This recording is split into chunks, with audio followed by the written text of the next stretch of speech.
তাকলিদ করা কি শিরক নাকি জায়েজ? তাকলিদের ধরনের উপর নির্ভর করবে। ইহুদিরা যে তাকলিদ করে সেটা শিরক।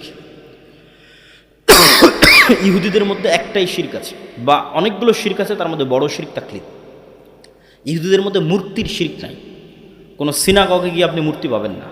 ইহুদিরা কোনো বিমূর্ত চিত্র তথা আঁকিয়ে চিত্রের ইবাদত করে না, বরং অদৃশ্য সত্তা আল্লাহর ইবাদত করে।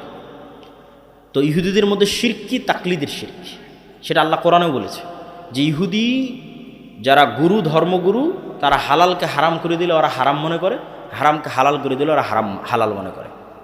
যেমন জেনা করা আল্লাহ তাওরাতে হারাম করেছে। 10টা যে আদেশ আল্লাহর তাওরাতে লিখিত আকারে এসেছিল, যেটা এখনকার তাওরাতেও আছে, যেটা এখনকার কোরআনেও আছে, তার মধ্যে জেনা হারাম। এখন ইহুদি এই ধর্মীয় প্রধান যদি বলে যে মুসলমান অমুক দেশের অমুক নেতাকে ফাঁসানোর জন্য আমাদের একজন গোয়েন্দা মহিলা কর্মীর জেনা করা হালাল, তোরা মনে করবে এটাই ইবাদত, বলে নাউজুবিল্লাহ। অথচ আল্লাহর পক্ষ থেকে হারাম করা আছে, এখনকার তাওরাতে হারাম করা আছে। এই তাকলিদের নাম শিরক। আর যদি দলিল ভিত্তিক আমি একজন আলেমের অনুসরণ করছি বা একটা প্রতিষ্ঠানের কথা অনুসরণ করছি দলিল সহ, সরাসরি আমার যতক্ষণ জ্ঞান আছে হালালকে হারাম মনে করা, হারামকে হালাল মনে করার এই ক্ষমতা আমি তাকে দেইনি, ততক্ষণ কোনো সমস্যা নেই। সেটাকে আসলে তাকলিদ বলে না, ওইটাকে আলেম ওলামারা ইত্তেবা বলেছে।